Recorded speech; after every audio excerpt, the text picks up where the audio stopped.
இப்போது புதிய அறிமுகம் ஆச்சி ஹோட்டல் சாம்பார் 50 கிராம் ரூபாய் 20 மட்டுமே.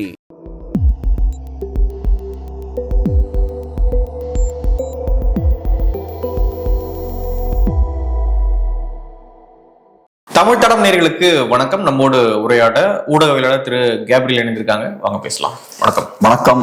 பொன்ராஜ் அவர்கள், அப்துல் கலாம் அவர்களுடைய உதவியாளராக இருந்த திரு பொன்ராஜ் அவர்கள் டிவிகே உடைய பெண் தொண்டர்கள் குறித்து பேசிய பேச்சு ரொம்ப அநாகரிகமான பேச்சு சர்ச்சையாக மாறி இருக்கு.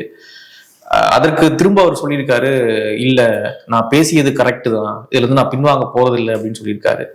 ஸோ அந்த பெண் தொண்டர்கள் குறித்து ஒரு வார்த்தையை பயன்படுத்தி பேசின முறை எப்படி பாக்குறீங்க நீங்க? ரொம்ப தவறான விஷயம். ஏன் இந்த மாதிரி பேசுறாங்கன்னு நமக்கு புரியல. உங்களுக்கு ஒரு கட்சி மேல விமர்சனம் இருக்குன்னா எந்தெந்த இடத்துல அந்த கட்சி மேல விமர்சனம் இருக்கோ அந்த விஷயங்கள ஸ்ட்ராங்கா நீங்க பேசணும். இந்த கட்சியோட கொள்கைகள் சரியில்லை, தலைவரோட செயல்பாடுகள் சரியில்லை, தொண்டர்கள் மேபி சரியா செயல்படலாம், அதெல்லாம் பேசலாம். பட் அதுவும் குறிப்பா பெண்களை டார்கெட் பண்ணும்போது இந்த மாதிரியான மோசமான அசிங்கமான வார்த்தைகள் எல்லாம் யூஸ் பண்ணி டார்கெட் பண்ண வேண்டிய அவசியம் இல்லை. அதுக்கப்புறம் ரொம்ப ஸ்ட்ராங்காவும் இருக்காரு, நான் பின்வாங்க மாட்டேன், நான் சொன்னது கரெக்ட் தான் அப்படின்ற மாதிரி ஒரு ஸ்டாண்ட்லயும் இருக்காரு. இப்ப புரியல, இப்ப ஏதோ சில பெண்கள் விஜய் அவர்களை திருமணம் பண்ணிக்க விரும்புறதாலாம் அவங்க சொல்றாங்க போல. ரைட், ஓகே, அது கரெக்ட் தப்புன்றது வேற விஷயம். மேபி அது முட்டாள்தனமான விஷயமாவும் இருக்கலாம். அதுக்குன்னு இந்த வார்த்தை யூஸ் பண்ணி பெண்களை திட்டுவீங்களா? அது எல்லா பெண்களும் டிவிகே பெண்கள் ஓகே, அவங்க விஜயை திருமணம் பண்ணணும்னு நினைக்கிறாங்க, ஓகே, அது அவங்களோட சாய்ஸ். அது முட்டாள்தனமான ஒரு சாய்ஸா இருக்கலாம். ஏன்னா அவர் ஒரு ஸ்டார், அவரை பத்தி உங்களுக்கு எதுவுமே தெரியாது, அவர் பெரிய ஒரு கிளாமரஸான ஆளா இருக்கிறதாலேயே நீங்க அவரை பெருசா கொண்டாடுறீங்கன்னா தப்பு தான். ஆனா அதுக்கு நீங்க இந்த வார்த்தையை யூஸ் பண்ணி திட்டணும்னு அவசியம் இல்லையா? அந்த வார்த்தைக்கு வேற ஒரு பொருள் இருக்கு. உங்களோட பார்வையில உங்க அரசியலை ஏத்துக்காம உங்களுக்கு பிடிக்காத ஒரு விஷயத்த ஒருத்தர் செய்யறாருன்னா அவர் இப்படி நீங்க பிராண்ட் பண்ணுவீங்களா? அதுவும் குறிப்பா பெண்கள்னு வரும்போது இந்த மாதிரியான செக்ஷுவல் அட்டாக்ல ஈடுபடுறது இருக்குல்ல, அது ரொம்ப தவறு. இன்ஃபேக்ட் ஆண்களுமே அந்த வார்த்தையை சொன்னாங்க, நான் அடுத்த ஜென்மத்துல பெண்ணா பிறந்தா திருமணம் பண்ணுவேன்னு ஆண்கள் சொன்னதையுமே நான் பாக்குறேன். ஆனா குறிப்பா பெண்கள் அட்டாக் பண்ணும்போது கரெக்டா இந்த மாதிரியான வார்த்தைகள், பெண்களை எது ஹர்ட் பண்ணணும்னு உங்களுக்கு தெரியுது, கரெக்டா இந்த வார்த்தையை ஏன் யூஸ் பண்ணும்? அதுவும் பொன்ராஜ் அவர்கள் ரொம்ப டீசென்டான ஒரு இண்டிவிஜுவல், அப்துல் கலாமோட தன்னை அசோசியேட் பண்ணிக்கக்கூடிய ஒரு இண்டிவிஜுவல். ஸோ அப்ப அவர் இன்னும் கொஞ்சம் கூட கேர்ஃபுல்லா இருக்கணும். இப்ப நல்லா கவனிச்சீங்கன்னா நம்மளை விட யாரும் ஸ்ட்ராங்கா விஜய் அட்டாக் பண்ணிருக்க முடியாது. நான் ஒன்னு அடிச்சு சொல்லுவேன், இன்னைக்கு நிறைய பேர் விஜய் விமர்சிக்கிறாங்க. இவங்கெல்லாம் ஆரம்பிக்கிறதுக்கு முன்னாடியே டே 1ல இருந்தே நம்ம ஆரம்பிச்சிட்டோம் விஜய் அட்டாக் பண்றதுக்கு பொலிட்டிக்கலா. ஆனா இது வரைக்கும் விஜயோட பர்சனல் லைஃப் ஒரு தடவை டச் பண்ணது கிடையாது, விஜயை நம்ம பர்சனல் அட்டாக் பண்ணது கிடையாது, விஜயோட ரசிகர்களையும் நம்ம இழிவுபடுத்தி பேசினது கிடையாது, நம்ம அவங்கள தற்குறிகள்னு சொன்னது கிடையாது, அவங்களோட அறியாமையை பத்தி பேசியிருக்கோம். ஆனா அதுக்குன்னு ஓவராலா அவங்கள நம்ம இழிவுபடுத்தி பேசினது கிடையாது. சோ நம்ம ஒருத்தரை பொலிட்டிக்கலா அட்டாக் பண்ணணும்னா பொலிட்டிக்கலா மட்டும்தான் அவர் அட்டாக் பண்ணணும். அதை தாண்டி அவரு இன்னாரோட க்ளோஸா இருக்காரு, ரிலேஷன்ஷிப்ல இருக்காரு, அவருக்கு அவரோட அரசியலை தாண்டி அவரோட பர்சனல் லைஃபை உள்ள கொண்டு அட்டாக் பண்றது, அதெல்லாம் அநாகரிகமான விஷயம். நமக்கு என்ன அதை பத்தி? மேபி உங்களுக்கு விருப்பம்னா ஓட் போடாதீங்க, அவரோட பர்சனல் லைஃப் சரியில்லைன்னா நீங்க ஓட் போடாதீங்க. ஆனா அதுல பப்ளிக்ல பேசுறதுல நமக்கு ஒரு உரிமையும் கிடையாது. ஆனா இங்க பார்த்தோம்னா அதை தான் ஃபுல்லா உட்காந்து பேசிட்டு இருக்குது. இன்னைக்கு அதை நெக்ஸ்ட் ஸ்டேஜுக்கு கொண்டு போறாங்க. விஜய் அவர்கள் இப்போ இவங்கதான் மக்களுங்க, இவங்கதான் நாளைக்கு உங்களுக்கும் ஓட்டு போடணும். உங்களுக்கு ஒரு ஐடியாலஜி இருக்குல்ல, உங்களுக்கு சில கட்சியை பிடிக்குது இல்ல, அவங்களுக்கும் இவங்கதான் ஓட்டு போடணும். நாளைக்கு இன்னைக்கு அவங்க உங்களுக்கு ஓட்டு போடல, அதனால கோவப்படுறீங்க. ஆனா நாளைக்கு நீங்க ஜெயிச்சு அதிகாரத்துக்கு வரனால இவங்கதான் உங்களுக்கு ஓட்டு போடணும். ஏதோ நேத்து உங்களுக்கு தானே போட்டு, ஆமா, ஏதோ ஒரு பாயிண்ட்ல உங்களுக்கு போட்டு இருந்திருப்பாங்க. இன்னைக்கு விஜய்க்கு போட்டிருக்காங்க, நேத்து வேற கட்சிக்கு போட்டிருப்பாங்க, நாளைக்கு இன்னொரு கட்சிக்கு போடுவாங்க. இவங்கதான் மக்கள், இருக்கக்கூடிய மக்கள் வச்சுதான் நம்ம வேலை பார்க்கணும். உங்களுக்கு ஓட்டு போடல அப்படின்றதுக்காக மக்கள் எல்லாம் மோசம்னு போயிடக்கூடாது. ஒரு தடவை மோடி நல்லா அழகா பேசியிருப்பாரு. பழைய ஒரு ஸ்டேஜ் ஸ்பீச் ஒண்ணு இருக்கு, அதுல அவர் சொல்லுவாரு, என்ன பயங்கரமா விமர்சிச்சாங்க, மோடி இப்படி தப்பு அது இதெல்லாம் சொன்னாங்க. இப்ப அதுக்கப்புறம் என்ன பண்றாங்க, குஜராத் மக்கள் கிட்ட ஏதோ பிரச்சனை இருக்குன்னு பேச ஆரம்பிச்சிட்டாங்க அப்படின்னு. இப்ப நான் மோடி ஏத்துக்கிற ஆள் கிடையாது, பிஜேபி ஏத்துக்கிற ஆள் கிடையாது. ஆனா குஜராத் மக்கள் கிட்ட ஏதோ பிரச்சனை இருக்குன்னு நான் பேசினேன்னா நான் அந்த சொசைட்டியை பத்தின எந்த புரிதலுமே இல்லாம தமிழ்நாட்டுல உட்கார்ந்துக்கிட்டு தவறா பேசிட்டு இருக்குன்னு அர்த்தம். அப்ப குஜராத் மக்களே தப்புன்னு நான் சொல்லிட்டேன்னா அப்ப எங்க போய் நிக்கிறதுன்றதை விட மோடி அவர்களை பொலிட்டிக்கலா வீழ்த்த முடியும்ன்ற நம்பிக்கை எனக்கு இல்லைன்னு அர்த்தம். ஏன்னா எனக்கு மக்கள் மேல நம்பிக்கை இருந்தா தானே, மக்களை யூஸ் பண்ணி தானே நான் பொலிட்டிக்கலா மோடி அவர்களை வீழ்த்த முடியும். மக்களே வேஸ்ட்னு சொல்லிட்டான்னா அப்ப அந்த அந்த இடத்தையும் நான் கைவிட்டாச்சுன்னு அர்த்தம். போர் எடுத்து ஒன்றும் பண்ண முடியாது. ஆமா, இங்கேயும் இப்ப அதேதான் நடக்குது. விஜயோட ரசிகர்கள் எல்லாம் மோசம். 10% தமிழர்கள் விஜய்க்கு ஓட் போட மேபி ரெடியா இருக்கலாம், 5-10% மக்கள். அப்ப நீங்க சொல்றதுனால இவங்க எல்லாமே வேஸ்ட், இவங்க எல்லாமே தற்குறிகள் அப்படின்னு பேசிட்டு இருக்கீங்க. எப்பவும் நம்ம பொலிட்டிக்கல் ஆர்கியூமெண்ட்ஸ் வைக்கும் போது ஒரு ஒரு ஒரு தெளிவோடு நம்ம வைக்கணும், என்ன பண்ணிட்டு இருக்கோன்றத நம்ம புரிஞ்சுக்கணும். டெஸ்மண்ட் டூட்டுன்னு ஒரு பாதிரியார் ஒருத்தர் உண்டு, சவுத் ஆப்பிரிக்கார், பிஷப் நினைக்கிறேன், அவர் ரொம்ப ஃபேமஸான ஒரு, அந்த காலத்துல ஃபேமஸான ஆள். அவர் ஒரு முக்கியமான ஒரு விஷயம் சொல்லுவார், don't raise your voice, improve your argument. Don't raise your voice, improve your argument. எனக்கு அது ரொம்ப பிடிச்ச ஒரு ஆர்கியூமெண்ட், ஒரு ஒரு கருத்து.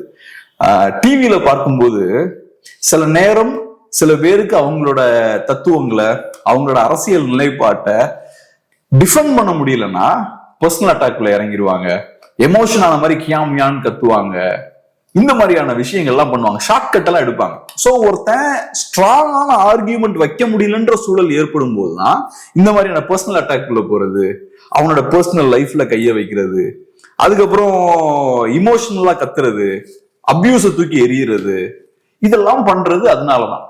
சோ அதனால நம்மளே பர்சனலா டென்ஷன் ஆகுறோம்னா நம்ம உட்கார்ந்து யோசிக்க வேண்டியது என்னன்னா, எப்படி நம்மளோட ஆர்கியூமெண்ட்ஸை நம்ம கூர்மைப்படுத்தலாம். நம்மளோட ஆர்கியூமெண்ட்ஸை கூர்மைப்படுத்தினாலே போதும். ரொம்ப நிதானமா பவர்ஃபுல்லான ஆர்கியூமெண்ட்ஸை வச்சாலே கச்சா முச்சான்னு கத்த வேண்டியது இல்ல, அடுத்தவன் பேசும்போது அவனை பேச விடாம நம்ம ஸ்டாப் பண்ண வேண்டியது இல்ல, பேசுறவனோட ஆர்கியூமெண்ட்டுக்கு பதில் சொல்லாம பேசுறவனே காலி பண்றது, அந்த வேலைகள்லாம் பார்க்க வேண்டியது இல்லை. மால்கம் எக்ஸ் எல்லாம் பாத்தீங்கன்னா அவ்வளவு பவர்ஃபுல்லான ஆர்கியூமெண்ட்ஸ் இருப்பாரு. அவர் ஒரு ஆர்கியூமெண்ட்டை வச்சாருன்னா சிஸ்டமேட்டிக்கா இருக்கும், அதை நீங்க கவுண்டரே பண்ண முடியாது. டிபேட்ஸ் எல்லாம் வந்தா எங்கேயோ போயிருவாரு, அடிச்சு நொறுக்கிடுவார் ஆர்கியூமெண்ட்ஸ், அவ்வளவு கிளாரிட்டி இருக்கும் ஒரு வார்த்தைகள்ல. சோ அந்த மாதிரியான ஒரு கிளாரிட்டி நமக்கு இல்லைன்னா அதை நம்ம டெவலப் பண்ணணும். அதை பண்ணாம நம்ம என்ன பண்றது, நமக்கு ஒருத்தனை அரசியல் ரீதியா விமர்சிக்க முடியல, ஒரு போதாமை நம்மகிட்ட இருக்குன்னா அதை சரி செய்யறதுக்கு அபியூஸை யூஸ் பண்றது. பெண்கள்னா ஒரு விதமான அபியூஸ் யூஸ் பண்றது, ஆண்கள்னா வேற விதமான அபியூஸ் யூஸ் பண்றது, ஆண்கள்னா முட்டாள்கள் தற்கூறிகள்னு பேசுறது, பெண்கள்னா அவங்கள ஹர்ட் பண்ற மாதிரியான மோசமான வார்த்தைகளை யூஸ் பண்றது. இப்போ நம்ம அவர் என்ன சொல்றாருன்னா, டிவிகே உடைய பெண் தொண்டர்கள் ரொம்ப முட்டாள்தனமாக அறிவிலாம் பேசிட்டு இருக்காங்க அப்படின்றத அவருடைய வாதம். தவறா பேசினவங்களும் சொல்லுவாருன்னு நினைக்கிறேன். தவறா பேசின அந்த பெண் தொண்டர்களை சொல்றாரு. அப்போ தவறா பேசியிருக்காங்கன்னு உங்களுக்கு தெரியுது, தவறா பேசியிருக்கும் பொழுது அதை மாத்ததான் ட்ரை பண்ணணும். கரெக்ட். மாத்த ட்ரை பண்ணாம ஒரு வகையில பாதிக்கப்பட்ட மக்களை போயிட்டு நீங்க திரும்ப வேற ஒரு வார்த்தையை பயன்படுத்தும் பொழுது அப்போ நீங்க என்ன மைண்ட் செட்ல இருக்கீங்கன்ற இன்னொரு கேள்வி வந்துடும்ல. சோ இன்னொருத்தவன் வேற மாதிரி மைண்ட் செட்ல இருக்கான் அப்படின்னும் பொழுது நீங்க அவனை திருத்த தானே பார்க்கணும், கொண்டு வர தானே பார்க்கணும். அப்போ இன்னும் ட்ரிகர் பண்ணி அவனை அந்த பக்கம் தள்ளுறீங்க அப்படின்னா நீங்க வேற ஏதோ இன்ட்ரெஸ்ட்ல செயல்படுறீங்களோ அப்படின்ற ஒரு பேசுபொருள் ஏற்பட்டுரும்ல. அதான் இப்போ கார்ல் மார்க்ஸ் வந்து ஒரு இன்ட்ரெஸ்டிங்கான ஒரு விஷயம் சொல்லுவாரு. The philosophers have only interpreted the world in various ways. The point, however, is to change it அப்படின்ற ஒரு விஷயத்த சொல்லுவார். தத்துவ ஞானிகள் உலகத்தை வெவ்வேறு கோணங்கள்ல அணுகுவாங்க, இந்த விஷயங்கள்லாம் பண்ணுவாங்க, இன்டர்பிரட் எல்லாம் பண்ணுவாங்க. ஆனா தேவை என்னன்னா உலகத்தை நம்ம மாத்தணும், உலகத்தை நம்ம சேஞ்ச் பண்ணணும். ஸோ அதுதான் முக்கியம் அப்படின்ற பாயிண்ட்டை வந்து மார்க்ஸ் சொல்லுவார். ஸோ இப்போ நம்ம டிவியில உட்காந்து பேசுறோம், யூடியூப்ல உட்காந்து பேசுறோம், ஃப்ரெண்ட்ஸோட டிக்கெட்ல உட்காந்து பேசுறோம். இதெல்லாம் பேசுறதுக்கான தேவை என்னன்னா, நம்ம கிட்ட ஏதோ ஒரு நல்ல ஐடியா இருக்கு, ஒரு ஐடியாலஜி இருக்கு, சில கான்செப்ட்ஸ் எல்லாம் வச்சிருக்கோம், அதை நம்ம சொசைட்டி முன்னாடி வைக்கிறோம். வைக்கும் போது சொசைட்டி ஏதோ ஒரு வகையில் அது மாத்தும்னு நம்புறோம், அதனாலதான் நம்ம பேசுறோம். இப்ப எனக்கு ஒரு பொலிட்டிக்கல் வியூ இருக்கு, உங்களுக்கு ஒரு பொலிட்டிக்கல் வியூ இருக்கு, அதை நம்ம மக்கள் முன்னிலையில வைக்கிறோம். வைக்கும் போதுதான் மாற்றங்கள் ஏற்படும். சோ இப்ப நம்ம விரும்புற மாதிரி எல்லாரும் இருக்க மாட்டாங்க, சிலவங்க நமக்கு நேர் எதிரான நாட்களா இருப்பாங்க. நான் என்னோட அனுபவத்துல பார்த்தது என்னன்னா, நேத்து என்னோட ஐடியாலஜிக்கு கம்ப்ளீட்டா எதிரா இருந்தவங்க இன்னைக்கு எனக்கு ப்ரோவா இருக்காங்க. இன்னைக்கு எனக்கும் அவங்களுக்கும் நல்ல அண்டர்ஸ்டாண்டிங் இருக்கு. சோ அதனால நான் இப்ப விமர்சனங்கள் வைக்கும் போது அவங்களை அடிச்சு காலி பண்ணிடணும்னு யோசிக்க கூடாது. ஏதோ இன்னைக்கு இந்த குறிப்பிட்ட காலகட்டத்துல எனக்கு ஒருத்தரோட கருத்து வேறுபாடு இருக்குன்றதுக்காக அவரை பர்சனலா அட்டாக் பண்ணி அவரை கண்டிப்பா காலி பண்ணணும்னு யோசிக்க கூடாது. நாளைக்கு வேற ஒரு பிரச்சனை வரும்போது, நம்ம சொசைட்டில இன்னும் பெரிய ஒரு இஷ்யூஸ் வரும்போது நாளைக்கு அவங்க நம்மளோட சேர்ந்து பயணிப்பாங்க, அந்த ஒரு புரிதல் வேணும். ஆனா இந்த இடதுசாரிகளுக்கும் சரி, ஜென்ரலா முற்போக்கு திராவிடம் பேசக்கூடிய ஆட்களுக்கும் சரி, அவங்க சில விஷயங்கள் பேசினாங்கன்னா அவங்க சொல்றத மற்றவங்க கேட்கணும் அப்படின்ற ஒரு தாட் அவங்களுக்கு உண்டு. அவங்க ஒரு லைன்ல போறாங்கன்னா நம்ம அங்க போகணும். நம்ம லைட்டா டிவியேட் ஆயிட்டோம்னா நம்மள பிராண்ட் பண்றதுக்கு நிறைய வார்த்தைகள் வச்சிருப்பாங்க. இவர் ஒரு பார்ப்பன கைக்கூலி, இவர் தொழிலாளர்களுக்கு எதிரானவர், அப்படி இப்படின்னு ஏகப்பட்ட வார்த்தைகளை யூஸ் பண்ணி நம்மள பிராண்ட் பண்ணுவாங்க. சோ நமக்கு அந்த ஓப்பன்னஸ் வேணும். நம்மளோட வேலை என்னன்னா சொசைட்டியை நம்ம சேஞ்ச் பண்ணணும். அதுதான் நம்மளோட வேலை. சோ சொசைட்டியை சேஞ்ச் பண்றதுன்னா என்ன? நீங்க சொன்ன இந்த விஜய் ரசிகர்கள்லாம் இருக்காங்க பாருங்க, நீங்க அவங்களையும் சேஞ்ச் பண்ணணும். அவங்களும் பார்ட் ஆஃப் த சொசைட்டி. நீங்க இவங்கெல்லாம் ரொம்ப மோசம், என்னோட லெவலுக்கு இவங்கெல்லாம் இல்ல, அதனால நான் அவங்கெல்லாம் டச் பண்ண மாட்டேன் அப்படின்னா அது நவீன தீண்டாமை. சோ நீங்க சொசைட்டின்னு வரும்போது நீங்க அவங்களையும் சேஞ்ச் பண்ணி தான் ஆகணும், அவங்களோடையும் சேர்ந்து இன்டராக்ட் பண்ணி தான் ஆகணும். நீங்க அவங்க எல்லாமே தற்குறிகள், அவங்க எல்லாமே இந்த மாதிரியான ஆட்கள் அந்த மாதிரி ஆட்கள் நீங்க பிராண்ட் பண்ணிட்டீங்கன்னா அவங்களோட நீங்க என்கேஜே ஆக மாட்டேங்கிறீங்க. இது பெரிய ஒரு விஷயம். அப்ப நீங்க ஆக்சுவலா என்ன பண்ண முயற்சி பண்றீங்கன்னா, நான் அவங்கள விட சுப்பீரியர்னு உங்களை ஒரு மேல் இடத்துல வச்சுக்கிறீங்க. அதான் சொன்ன, இந்த இன்டெலக்சுவல்ஸும் இடதுசாரிகளும் அடிக்கடி இதை பண்ணுவாங்க. அவங்க இந்த மாதிரியான ஆர்கியூமெண்ட்ஸை எதுக்கு யூஸ் பண்ணுவாங்கன்னா, சொசைட்டியை பெட்டரா ஆக்கணும், நம்ம முன்னாடி இருக்கவருக்கு ஒரு தெளிவை ஏற்படுத்தணும் அப்படின்றதுக்காக அவங்க வாதங்களை யூஸ் பண்ண மாட்டாங்க. நான் அவங்கள விட சுப்பீரியர் அப்படின்றத எஸ்டாப்ளிஷ் பண்றதுக்காக யூஸ் பண்ணுவாங்க. சில நேரங்கள்ல பார்த்தா இவங்க எல்லாம் சாதி வெறியர்கள், சும்மா சாதி பெருமையை பேசிட்டு அப்படி சுத்திட்டு இருக்காங்க, கொஞ்சம் கூட அறிவே இல்லாதவங்க பூச்சிட்டு பேசிட்டு போயிடுவாங்க. சோ அவங்க ஐடியா என்னன்னா அவனை பெட்டர் ஆக்கணும், அவனை அடுத்த ஸ்டேஜுக்கு கொண்டு போகணும், அறியாமையில இருந்து வெளியே கொண்டு வரணும். அதெல்லாம் கிடையாது. நான் முற்போக்கான ஆள், நான் எல்லாத்துலயுமே கரெக்டான ஸ்டாண்ட் எடுப்பேன், இவங்க எல்லாம் ஏன் லெவலுக்கு கிடையாது. சோ நான் ஏதோ ஒரு வகையில அவங்களோட சுப்பீரியர். சோ அப்படியான விஷயத்தை எஸ்டாப்ளிஷ் பண்றதுக்கு நான் ஐடியாலஜி யூஸ் பண்றது. எனக்கு மார்க்சியம் தெரியும், எனக்கு பெரியாரியம் தெரியும், நான் அம்பேத்கர் புக்ஸ் எல்லாம் படிப்பேன். சோ நான் ஏதோ ஒரு வகையில மேல இருக்கக்கூடிய ஆட்டு. சோ நம்ம கூட ஜென்ரலா விஜய் ரசிகர்கள் பத்தி பேசும்போது நம்ம எல்லாம் அறிவாளிகள், அவங்க மோசம்னு பேசுவாங்க. அவங்க வீட்டுல நீங்க உட்கார்ந்தீங்கன்னு வச்சுக்கோங்க, அங்கேயும் உங்களோட நான் தான் பெரிய ஆளுமே பேசிட்டு இருப்பான், உன்னை விட எனக்கு நிறைய தெரியும்னு பேசுவான். சோ எல்லா இடத்துலயுமே அவங்களோட சுப்பீரியாரிட்டியை எஸ்டாப்ளிஷ் பண்ண முயற்சி பண்ணிக்கிட்டே இருப்பாங்க. இது தவறான ஒரு விஷயம். இப்ப இன்ஃபேக்ட் நான் நிறைய தடவை பேசியிருக்கேன், விஜய் அரசியலுக்கு வந்தது ஒரு வகையில நல்ல விஷயம். எந்த வகையிலன்னு பாத்தீங்கன்னா, அரசியலே வாழ்க்கையில பேசாதவன் நீ அரசியல் பேசிட்டு இருக்கான். உட்கார்ந்து விஜய் அஜித்னு பேசிட்டு இருந்தாங்க, நீ உட்கார்ந்து அரசியல் பேசுறாங்க, இது ஒரு பாசிட்டிவான விஷயம். அவனுக்கு பொலிட்டிக்கல் நாலேஜ் இல்லைன்றதெல்லாம் தாண்டி விஜய் அரசியலுக்கு வந்ததால இவங்க எல்லாம் இன்னைக்கு ஏதோ ஒரு வகையில ஓகே, தமிழ்நாட்டுல சிஎம்னா ஸ்டாலின் போல, எதிர்கட்சி தலைவர்னா எடப்பாடி பழனிசாமி போல, இங்க சீமான்னு ஒரு தலைவர் இருக்காரு, அவரு நமக்கு எதிரி, ஏன்னா அவரு நம்ம விஜய் அட்டாக் பண்றாரு, இப்படி ஏதோ சில விஷயங்கள் பேசுறாங்க. இப்ப அவங்க கொஞ்சம் அரசியல் மயப்பட்டிருக்காங்கல்ல. நாளைக்கு விஜய் அரசியல் இருக்க மாட்டாரு, நான் சொல்றேன், அவர் ரிவர்ஸ் போயிடுவார் அரசியல் இருந்து. விஜய் அரசியல் இருந்து ரிவர்ஸ் போகும்போது இந்த கூட்டமும் அரசியலை விட்டு வெளியே போறதுக்கான வாய்ப்புகள் அதிகம். ஆனா ஒரு 10% ஓரளவுக்கு அரசியலை ஃபாலோ பண்ணுவாங்கல்ல. இன்னைக்கு அரசியலுக்குள்ள இந்த விவாதங்கள் எல்லாம் பண்ண ஆரம்பிச்சதுக்கு அப்புறம் கொஞ்சம் அரசியல் புரிதல் கொஞ்சம் பேருக்கு ஏற்படும்ல. சோ நீங்க 100 பேர் உள்ள வராங்க, நாளைக்கு 90 பேர் வெளியே போனாலும் ஒரு 10 பேர் அரசியலுக்குள்ள இருப்பாங்க. சோ அந்த வகையில இது ஒரு பாசிட்டிவான விஷயமா கூட நம்ம பார்க்கலாம். விஜய் அரசியலுக்கு வராரு, டைவர்ஷன் ஏற்படுது, மாற்று அரசியல் அப்படின்ற கான்செப்டே குழப்புறாரு, அதெல்லாம் ரைட்டு. ஆனா ஒரு கூட்டத்தை நீங்க அரசியல் மயப்படுத்துறாரு. அவரு பிளான் பண்ணி கான்சியஸ் அதை பண்ணல, ஆனா அவரோட அரசியல் வருகையால அதுவா ஆட்டோமேட்டிக்கா நடக்குது அது. சோ அப்ப இது உங்களுக்கும் ஒரு வாய்ப்பு இல்ல. நீங்க ஒரு 100 பேரோட அரசியல் பேசிட்டு இருந்தீங்க, இன்னைக்கு புதுசா இன்னொரு 100 பேர் உள்ள வந்திருக்கான், விஜயோட புண்ணியத்துல புதுசா 100 பேர் இன்னும் வந்திருக்கான். அப்ப நீங்க அவனையும் அட்ரஸ் பண்றதுக்கான ஒரு வாய்ப்பு இருக்கு. சோ அப்ப அவனோட நீங்க என்கேஜ் ஆகணும்னா அவனை நீங்க பர்சனல் அட்டாக் பண்ணக்கூடாது. விஜயோட அரசியலை அட்டாக் பண்ணுங்க, விஜயோட கொள்கை கோட்பாட அட்டாக் பண்ணுங்க, அதெல்லாம் பண்ணுங்க. ஆனா நீங்க அரசியலுக்கு வரக்கூடிய மக்களை அட்டாக் பண்ணீங்கன்னா அவனோட நீங்க என்கேஜே ஆக முடியாது.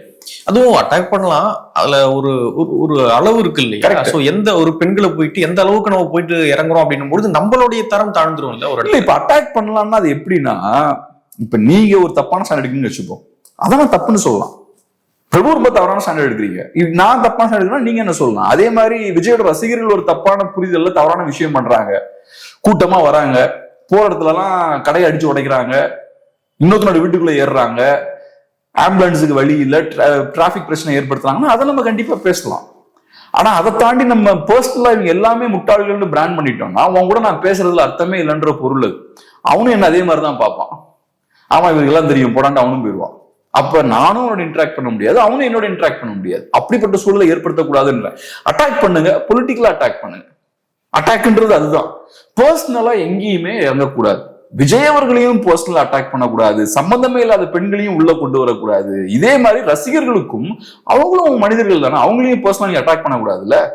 இப்ப நீங்க ஏன் ஸ்பெசிபிக்கா அந்த ஒரு குறிப்பிட்ட வார்த்தை யூஸ் பண்றீங்க? அது ஹர்ட் பண்ணும்ல, குறிப்பா பெண்கள் அது ஹர்ட் பண்ணும். பெண்களுக்கு எதிராக அந்த வார்த்தை யூஸ் பண்ணீங்கன்னா ரொம்ப அவங்கள ஹர்ட் பண்ணும், பப்ளிக்கா அவங்களை ஹியூமிலியேட் பண்ற வார்த்தை. அப்ப ஸ்பெசிபிக்கா அவங்களுக்கு மேக்ஸிமம் டேமேஜ் ஏற்படுத்தணும்னு அந்த வார்த்தை யூஸ் பண்றீங்க. ஆண்கள் பத்தி பேசும் அந்த வார்த்தை யூஸ் பண்ண மாட்டேங்கிறீங்க.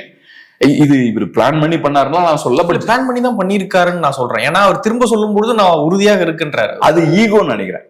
இப்ப நான் ஏன் பிளான் பண்ணி அவர் சொல்லியிருக்க வாய்ப்பு இல்லைன்றா, நம்ம சொசைட்டில இது நிறைய ஆண்கள் பண்ற விஷயம் தான். ஜென்ரலா நிறைய ஆண்கள் இது ரெகுலரா பண்ற விஷயம். ஆனா அது ரொம்ப தவறான விஷயம். அதை சொன்னதுக்கு அப்புறம் எல்லாரும் அழுத்தம் போடுறாங்க, இல்ல நான் திமிராதான் இருப்பேன், நான் ரிவர்ஸ் போக மாட்டேன், நான் ஒரு ஸ்டாண்ட் எடுத்து அதுதான் இருப்பேன். தப்பான ஸ்டாண்டுன்னு எனக்கு தெரிஞ்சாலுமே நான் அப்படிதான் இருப்பேன் அப்படின்ற மாதிரி இருக்கு. எனக்கு தெரிஞ்சு கொஞ்சம் நான் இமோஷனலா பேசிட்டு தப்பா ஆயிடுச்சு, நான் இனி பண்ண மாட்டேன்னு சொல்லி இருந்திருக்கலாம். அப்படி சொன்னா பாக்குற மக்களுக்கும் தெரியும் இப்படி பேசுறது தப்புன்னு. ஆனா நீங்க என்ன சொல்றீங்கன்னா அப்படிதான் பேசும், அது கரெக்ட் தான்றீங்க. அப்ப அதை ஜஸ்டிஃபை பண்ணி பேசுற மாதிரி இருக்கு, அது இன்னும் தவறு. அப்படி சொன்னா இப்போ நான் பின் வாங்கிட்டேன் அப்படின்னா அந்த மக்கள் திருந்த மாட்டாங்க, நான் இதுல உறுதியாக இருந்தாதான் அந்த மக்கள் திருந்துவாங்கன்றாங்க. இது திருந்துவதற்கான வழியா, திருத்துவதற்கான வழியான்றது. இங்க திருந்த வேண்டியது அந்த மக்கள்ன்றதை விட நீங்க தான் சார். அந்த மக்கள் மேல தப்போட உங்க மேல அதிக தப்பு இருக்கு. சோ இங்க திருந்த வேண்டியது நீங்க தான். சோ நீங்க தான் இங்க ஓப்பனா வந்து நான் தப்பு பண்ணிட்டுன்றதை நீ ஏத்துக்கணும். நீங்க அவங்கள திருத்ததான் இருக்கட்டும், முதல்ல நீங்க திருந்துங்க. நீங்க தான் பெரிய தப்பு பண்ணிருக்கீங்க. இந்த வார்த்தைகள் எல்லாம் பப்ளிக் ஸ்பேஸ்ல யூஸ் பண்ணக்கூடாது. அப்துல் கலாம் இந்த மாதிரி வார்த்தைகள் எல்லாம் யூஸ் பண்ணி நான் பார்த்ததே கிடையாது. அவர் இருந்திருந்தா ஏத்துட்டு இருப்பாரு. எப்படி ஏத்துப்பாரு இத? இப்ப பேசிக்கான விஷயம், இப்ப அநாகரிகமா பேசுற ஆட்கள் கூட நம்ம க்ளோஸா என்கேஜ் ஆக மாட்டோம்ல. இப்ப எனக்கே தெரியும், நான் யூடியூப் இந்த ஸ்பேஸ்ல எல்லாம் இருக்கேன். இப்ப டிவில இந்த மாதிரி வீடியோஸ்ல எல்லாம் அநாகரிகமா ஒருத்தர் பேசிக்கிட்டு இருக்காருன்னா நாளைக்கு அவர் எனக்கு எதிராகவும் அதே மாதிரி திரும்புவார்னு தெரியும். ஒருத்தர் அநாகரிகமா பேசுறனால வீக்கான இண்டிவிஜுவல் அர்த்தம். சோ அவங்க அட்டென்ஷனுக்காக ஷார்ட்கட்டை யூஸ் பண்ணி ஒருத்தர் அடிக்கிறாங்க, நாளைக்கு தேவை இருந்தா எனக்கு எதிராகவும் அவங்க திரும்புவாங்க. சோ சிலவங்களோட அந்த பிஹேவியரை வச்சு பார்த்தாலே நமக்கு தெரியும் இவங்க இண்டிவிஜுவலா ஆட்கள் அட்டாக் பண்ணிக்கிட்டே இருப்பாங்க. இன்னைக்கு என்கிட்ட அவங்க க்ளோஸா இருந்தாலும் நாளைக்கு எனக்கு எதிராக திரும்புறதுக்கான எல்லா வாய்ப்பும் இருக்கு. யூடியூப்ல இந்த மாதிரியான கதைகள் நிறைய பார்ப்பீங்க. நேத்து பார்த்தா சேர்ந்து இருப்பாங்க, இன்னைக்கு பார்த்தா அவங்களுக்குள்ளே அடிச்சிட்டு இருப்பாங்க, அப்புறம் வீட்டுக்கு போய் பாத்தீங்கன்னா 2 பேரும் சேர்ந்து பேசிட்டு இருப்பாங்க. இந்த கூத்து எல்லாமே நடந்துட்டு இருக்கும். சோ அதனால அநாகரிகமா பேசுறது அது ரொம்ப ரொம்ப தவறு. நம்ம சொசைட்டிலயும் நம்ம அப்படிதானே, ஒரு அப்படி பேசினா நம்ம விலகிதான் நிற்போம். அப்படி இருக்கும்போது ஒரு பெரிய நிறைய மனிதர்கள் ரெஸ்பெக்ட் பண்ணக்கூடிய ஒரு இண்டிவிஜுவல் நீங்க. அப்துல் கலாம் அவர்களோட டிராவல் பண்ணிருக்கேன்னு வேற சொல்றீங்க, அது என்ன ஒரு அசோசியேஷன் எனக்கு தெரியல, பட் டிராவல் பண்ணிருக்கோம் அப்படின்ற மாதிரி சொல்றாங்க. சோ அவரோட பெரிய உள்ள கொண்டு வரீங்க, அப்ப குறைந்தபட்சம் அவரோட பெரிய நம்ம காப்பாற்றணும்ல. ஒரு பெரிய மனிதரோட நம்ம அசோசியேட் பண்ணிக்கிறோம்னா நம்ம சாதாரண ஆள் தான், ஆனா நம்மளோட செயல்பாடுகள் அவரை டேமேஜ் பண்ணிடக்கூடாது இல்ல, அதையாவது பண்ணும். அன்பார்ச்சுனேட்லி தவறு பண்ணிட்டாரு, ஓகே தவறு நடந்துருச்சுன்னா அதை ஏத்துக்கலாம். நான் சொன்ன மாதிரி இங்க ஒரு விதமான கல்ச்சர் இருக்கு. பெண்கள் அட்டாக் பண்ணும்போது இந்த மாதிரியான வார்த்தைகள் யூஸ் பண்ணக்கூடிய கல்ச்சர் சொசைட்டில இருக்கு. அது ரொம்ப தவறு, ஆனா இருக்கு. அதோட ஒரு வெளிப்பாடா நீங்களும் தவறா பேசிட்டீங்க, ரைட்டு. ஆனா அதை ஏத்துக்கலாமே. வீட்டுல உட்காந்து யோசிச்சிருப்பீங்கல்ல, மேபி இந்த வார்த்தையை நான் யூஸ் பண்ணிருக்க கூடாது, தப்பு பண்ணிட்டனும். தப்பு பண்ணணும்னு நினைச்சா நம்ம சாரி கேட்டு போயிட வேண்டியதானே. இதுல என்ன, எல்லா மனிதர்கள் தானே, எல்லா மனிதர்கள் தான். ஆமா, 4 பேர் உங்களை கேலி பண்ணுவாங்க, அதுல என்ன ஆயிப்போச்சு? ஒரு வருஷம் கழிச்சா இதை யாருமே மனசுல வச்சுக்க மாட்டாங்க. ஆனா நீங்க கரெக்டான ஸ்டாண்ட் இந்த இடத்துல எடுத்துக்கலாம்ல. இங்க ஒரு தவறான முன்னுதாரணத்தை நீங்க செட் பண்றீங்கல்ல, அது தப்புதான். அதை தாண்டி இப்போ பொதுவாகவே பெண்கள் இப்பொழுது அரசியலுக்குள்ள வராங்க, வேலைக்கு போறாங்க. பொதுமக்கள் இப்பதான் பொதுவெளியில அவங்க உரையாடக்கூடிய ஒரு சூழலே இப்பதான் ஏற்படுது. இவ்வளவு ஆண்டுகள் கழிச்சு இப்பதான் ஓரளவுக்கு ஏற்படுது. அப்படி ஏற்படும் பொழுது எனக்கு எல்லாமே கிடைக்குது அப்படின்ற ஒரு துணில ஆண்கள் ரொம்ப நாளா இதை பண்ணிக்கிட்டே இருக்காங்க. எனக்கு அது ஈஸியா கிடைச்சிரும், நான் ஒரு வார்த்தை சொன்னா உனக்கு அது நின்றோம் அப்படின்ற அடிப்படையில இப்படியான விஷயம் வெளிவர பெண்களை அப்படி சொல்றது, வேற வார்த்தைகளை பயன்படுத்தி அவங்கள வீட்டிலேயே முடக்கி வைக்கிற வேலையை பண்றது. இப்போ ஒரு டிவிகே உடைய பெண்களை பத்தி இப்படி சொல்றாரு. ஒரு கணவர், அவருக்கு அந்த மனைவி இப்படி போயிட்டு வெளியே பார்ட்டி ஒர்க் பண்றது பிடிக்காம இருக்காங்கன்னு வச்சுங்களேன். டக்குன்னு இப்படியான ஒரு விமர்சனம் வருது அப்படின்னும் பொழுது அந்த கணவர் இன்னும் அக்ரெசிவ் ஆயிடுவார். நான் முன்னாடியே சொன்னேன்ல, பாத்தியா இப்ப என்ன வார்த்தைலாம் வருது அப்படின்ட்டு, முதல்ல வீட்டுல நீ அப்படின்ற ஒரு இடத்துல ஒரு 2 பெண்கள் நின்றா கூட அது பிரச்சனைக்குரியது தானே. சோ இதெல்லாம் இன்டெலெக்சுவல் புரிஞ்சிக்க மாட்டாங்களா? எப்படி பாக்குறீங்க? அதான் இப்ப என்னன்னா, நான் சொன்னேன்ல ஒரு டெஸ்மண்ட் டூட்டூவோட ஒரு ஒரு கோட் சொன்னேன்ல, don't raise your voice, improve your argument அப்படின்னு. ஸோ ஒவ்வொரு இடத்துலையும் ரைட் திங் டு டூ அப்படின்ற ஒரு விஷயம் இருக்கும். ஸோ ஒருத்தரோட நான் விவாதிக்கிறேன்னா அங்க செய்ய வேண்டிய சரியான விஷயம் என்னன்னா, என்னோட ஆர்கியூமெண்ட்ஸ் நான் கூர்மைப்படுத்தணும். என்னோட வாதங்களை நான் கூர்மைப்படுத்தினாலே அது எங்க 2 பேருக்கும் நல்லது. ஆனா அது கஷ்டமான வேலை. நிறைய புக் படிக்கணும், என் ஆர்கியூமெண்ட்ஸை நான் கூர்மைப்படுத்த நிறைய புக் படிக்கணும், நிறைய விவாதங்கள்ல ஈடுபடணும், நிறைய ஒர்க் பண்ணணும், திங்க் பண்ணணும் நிறைய. நம்ம அதெல்லாம் பண்ணாம என்ன பண்றது, ஒரு ஷார்ட்கட் எடுக்கிறோம். நம்ம ஷார்ட்கட் என்னன்னா பட்னு பர்சனலா அடிச்சு காலி பண்றது. அதே மாதிரி மனிதர்கள் எல்லா இடத்துலயுமே நம்ம ஷார்ட்கட் தான் எடுப்போம். இப்போ ஒரு ஆபீஸ்ல இருக்கோம், அந்த ஆபீஸ்ல ஒரு 20 பேர் வேலை பாக்குறாங்க. எனக்கு போட்டியா ஒருத்தன் வரானா நான் என்ன பண்ணுவேன், அவனை அடிச்சு காலி பண்றதுக்கு நான் இவன் வந்து கொஞ்சம் மோசமான ஆள்பா, வேற கம்பெனில அவன் கொஞ்சம் வேற மாதிரி இருந்தான். இதே பெண்களா இருந்தா, இந்த பொண்ணு பார்த்தோன்னா அந்த மேனேஜரோட ரொம்ப க்ளோஸா இருக்காப்பா, அதனாலதான் அந்த பொண்ணுக்கு நிறைய முக்கியத்துவம் கொடுக்குறாங்க, இந்த மாதிரியான விஷயம். ஸோ ஆண்களை டீல் பண்ணும்போது நம்ம வேற மாதிரி டீல் பண்ணுவோம். ஒரு த்ரெட்டா நம்ம ஒரு ஆணை பார்க்கும்போது அவனை வேற மாதிரி டீல் பண்ணுவோம். ஆனா ஒரு பெண்ணை ஒரு த்ரெட்டா பார்க்கும்போது, நான் ஒர்க் பண்ண ஆஃபீஸ் நிறைய நடந்திருக்கு இந்த மாதிரி. சில பெண்களை வேற மாதிரி பிராண்ட் பண்ற இந்த விஷயங்கள்லாம் பண்ணுவாங்க. ஸோ ஒரு பெண்ணை த்ரெட்டா பார்க்கும்போது இந்த ஆயுதத்தை பயன்படுத்தி அவங்க அட்டாக் பண்ணுவாங்க. இது பெண்களை பயங்கரமா ஹர்ட் பண்ணுவது. ஸோ நீங்க சொன்ன மாதிரி அப்படி ஹர்ட் பண்ணும்போது ஒண்ணு இதை விட்டுட்டு வெளியே போறதுக்கு வாய்ப்பு இருக்கு. ஐயோ இது ரொம்ப டேஞ்சரான ஒரு இடமா இருக்கு அப்படின்னு சொல்லி விட்டு போறதுக்கு வாய்ப்பு இருக்கு. விட்டுட்டு போறதுக்கு வாய்ப்பு இருக்குன்னு தெரியறதுனாலதான் ஆண்களும் அந்த ஆயுதத்தை கையில் எடுக்கிறாங்க. சோ எனக்கு போட்டியா வரும்போது ஆமா அந்த ஸ்பேஸ வந்து பெண்களுக்கு ஃப்ரெண்ட்லியா இல்லாத மாதிரி அந்த ஸ்பேஸ மாத்துறது. பொலிட்டிக்ஸ்லயும் அதே மாதிரிதான். இப்ப பெண்கள் அரசியலுக்கு வர்றது, போட்டியா இருக்கிறது இதெல்லாம் பார்க்கும்போது சில நேரங்கள்ல சில ஆண்களுக்கு அது அச்சுறுத்தலா இருக்கும். அச்சுறுத்தலா இருக்கும்போது இந்த மாதிரியான வார்த்தைகள் யூஸ் பண்றது, இந்த மாதிரியான வார்த்தைகள் யூஸ் பண்ணும்போது அவங்கள மேக்சிமம் ஹர்ட் பண்ணும், நிறைய வகையில ஹர்ட் பண்ணும், நீங்க சொன்ன வகையிலையும் ஹர்ட் பண்ணும். அப்புறம் வீட்டுல இருக்கக்கூடிய ஆண்கள் என்ன யோசிப்பாங்க, நம்ம பாட்டுக்கு வீட்டுல டீசெண்டா இருந்தோம், குழந்தைய மேனேஜ் பண்ணிக்கிட்டு இருந்தோம், இப்ப நமக்கு அங்க போய் நம்ம குடும்பமானம்லாம் போயிருச்சு அப்படின்ற மாதிரி பேசுவாங்க. அப்புறம் பெண்களுக்குமே அந்த ஸ்பேஸ்ல இருக்கிறது ரொம்ப கஷ்டமா போயிடும். இந்த மாதிரியான ஒரு பிராண்டிங் எல்லாம் பண்ணியாச்சுன்னா அந்த இடத்துல இருக்கிறது கஷ்டமா இருக்கும். இந்த இடத்துக்கு ஒரு பெண் வந்தாலே தவறு அப்படின்ற மாதிரியான ஒரு சூழல் ஏற்பட்டுரும். சோ அதனால இந்த உலகம் வந்து ஒரு ஒரு என்ன சொல்றது, ஒரு ஜங்கிள் மாதிரி தான். எல்லாருக்கும் சர்வைவல் வந்து ஒரு பெரிய விஷயமா இருக்கும். ஸோ மனிதன் எப்பவுமே இந்த சர்வைவல் பாயிண்ட் ஆஃப் வியூல தான் யோசிச்சுட்டு இருப்பான். ஸோ அதனால சான்ஸ் கிடைக்கும் போது கையில கிடைக்கக்கூடிய ஆயுதங்கள்லாம் எடுத்து ஒருத்தனை காலி பண்றது. எல்லாம் பார்க்கும்போது நம்ம சிவிலைஸ் பீப்புளா இருப்போம். Hi mister Ramesh, hi mister சுரேஷ்னு கையெல்லாம் கொடுத்துப்போம். பேக்ரவுண்ட்ல ஒவ்வொருத்தரும் கத்தியோட இந்த மாதிரி கேம்லாம் நம்ம ஆடிக்கிட்டே இருக்கு.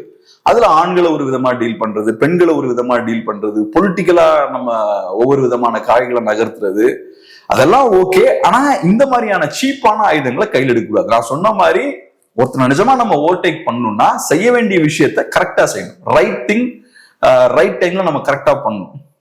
ஒரு விவாதம் பண்றோம்னா கரெக்டான ஆர்கியூமெண்ட்ஸை கரெக்டா வைக்கணும், அதுக்கு தேவையான ப்ரிப்பரேஷன்ஸை பண்ணணும். ஒரு ஆபீஸ்ல நம்ம முன்னேறி போகணும்னா இந்த மாதிரி ஷார்ட்கட்டான வேலைகள் பண்ணி ஒருத்தனை காலி பண்ணக்கூடாது. அதுக்கு தேவையான உழைப்பை செலுத்தி கரெக்டா மேல போகணும். அப்படி ஓவர்டேக் பண்ணலாம், அதுல ஒன்றும் தப்பே கிடையாது. பொலிட்டிக்கல் சர்க்கிள்லயும் அதே மாதிரிதான். பொலிட்டிக்கலாவும் ஒரு பெண்ணு நீங்க ஒரு த்ரெட்டா பாக்குறீங்கன்னா அவங்கள மீறி நீங்க போறதுக்கு கரெக்டான உழைப்பை செலுத்தி மீறி போகணும். இல்ல அதை தாண்டி அவங்களுக்கு டேலண்ட் இருக்குன்னா அவங்க தான் மேல போகணும். அதெல்லாம் இல்லாம இந்த மாதிரியான ஷார்ட் கட்ஸை யூஸ் பண்ணக்கூடாது. ஆண்கள் சில பேர் அன்பார்ச்சுனேட்லி இதை யூஸ் பண்றாங்க, எல்லாரும் சொல்ல முடியாது, சில பேர் இதை யூஸ் பண்றாங்க. அது ஒரு கல்ச்சராகவும் நம்ம சொசைட்டில இருக்கு. இப்ப நான் மீடியாலாம் நிறைய சேனல்ஸ் ஒர்க் பண்ணிருக்கேன். இந்த குற்றச்சாட்டை நான் நிறைய கேட்டிருக்கேன். இந்த இதை அப்படியே லைட்டா கசி விடுவாங்க அப்படி மெதுவா, ஏன்னா அவங்கள பயங்கரமா ஹர்ட் பண்ணணும்னு தெரியும். சோ கேட்கறவங்களுக்கும் உண்மையா பொய்யன்றதை விட நல்லா இருக்கு கேட்க. அது ஒரு காசிப்ல, அது காசிப்ஸ்ல. இப்ப ஒண்ணும் இல்லைங்க. இப்ப நான் பாக்குறேன் விஜய் அவர்களை ஒரு ஆக்ட்ரஸோட கம்பேர் பண்ணி பேசிட்டு இருக்காங்க. அதை பேசுறதால நமக்கு ஒரு பிரயோஜனமும் கிடையாது, நம்ம ஆடியன்ஸுக்கு ஒரு பிரயோஜனமும் கிடையாது. இன்ஃபேக்ட் அது பேசுறது ரொம்ப அநாகரிகமான ஒரு விஷயமும் கூட. ஏன்னா அவர் பர்சனலா ஓப்பனா அவரோட பர்சனல் விஷயங்களை அவர் டிக்ளேர் பண்ணவே இல்லை, பேசவே இல்லை. அப்ப நம்ம பாட்டு உட்காந்து நம்ம கனெக்ட் பண்ணிட்டு இருக்க கூடாது, அங்க என்ன இருக்கு நமக்கு என்ன தெரியும். ஆனா அதை பேசுறாங்க, அதை பேசும்போது நிறைய வியூஸும் வருது. ஸோ நிறைய வியூஸ் வரும்னு தெரியும் போது என்ன பண்றாங்க, அதை பத்தி இன்னும் நிறைய பேச ஆரம்பிக்கிறாங்க. நம்ம அந்த சம்மந்தப்பட்ட நடிகை பத்தி நம்ம பேசவே இல்லை, அந்த போட்டோஸ் யூஸ் பண்ணலாம். ஆனா ஏகப்பட்ட வீடியோஸ்ல நான் பாக்குறேன் அந்த போட்டோஸ் யூஸ் பண்றாங்க. சம்மந்தமே இல்லாம எப்படி அவங்களோட பேரை யூஸ் பண்ணி நீங்க பேசுவீங்க? அது ஏகப்பட்டது நடக்குது. ஸோ இது பொய்ன்னு எல்லாருக்குமே தெரியும். இது பொய்ன்றது அதெல்லாம் தாண்டி அது உண்மையா பொய்யான்னு நமக்கு தெரியாது. ஆனா அது கேட்கறது உங்களுக்கு பிடிக்குது, நீங்க சொன்ன மாதிரி. அது ஒரு விதமான ஒரு குடிக்கிறது தப்பு தான், ஆனா குடிச்சா ஜாலியா இருக்கு. எனக்கு உடம்பு கெடுதிதான், ஆனா குடிச்சா ஜாலியா இருக்கு, நான் குடிக்கிறேன். அந்த மாதிரி தான். எனக்கு அது நல்லது கிடையாது. என் தாட் ப்ராசஸ் அது மோசமாக்கும், என்ன ஒரு சீப்பான மனிதன் ஆக்கும், என்னோட அந்த திங்கிங் கெப்பாசிட்டியவே கீழே கொண்டு போயிடும். ஆனாலும் அது இம்மிடியட்டா எனக்கு ஏதோ ஒரு சீப்பான ஒரு சந்தோஷம் கொடுக்குது, அதுக்காக பண்றது. பார்க்கலாம். நிறைய விஷயங்கள் மூட பகிர்ந்துக்கிட்டீங்க. நன்றி.